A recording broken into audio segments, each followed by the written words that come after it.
भैया समाज। जी हाँ भैया, आप सबके बता दी कि पावर स्टार पवन सिंह के जबरदस्त गाना जौन की आप सबके बीच आवे जा रहल बटे।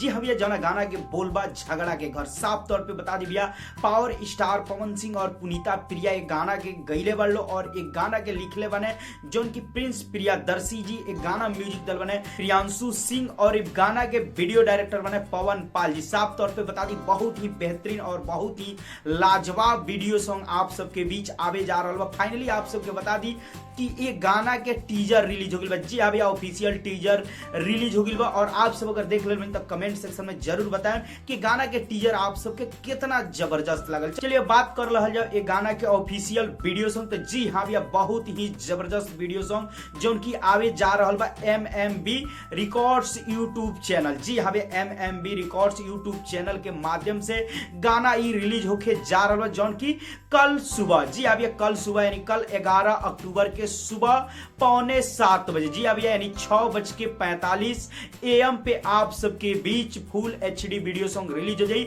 और फाइनली आप सब देख पाए झगड़ा के घर जौन की पूरा तरह से गर्दा मचा दी, तहलका मचा दी। जी हाँ भैया, तो धमाका रिलीज होके जा रहा बा। सबके आज के टीजर एक गाना के कैसा लगल हुए और कल गाना आई तक कितना ज्यादा गर्दा मचाई, जरूर कमेंट सेक्शन में आप राय दी। चलते चलते वीडियो के लाइक करी, ज्यादा से ज्यादा शेयर करी। फिर से आओ तनी बहुत जल्द नया और धमाकेदार अपडेट के साथ।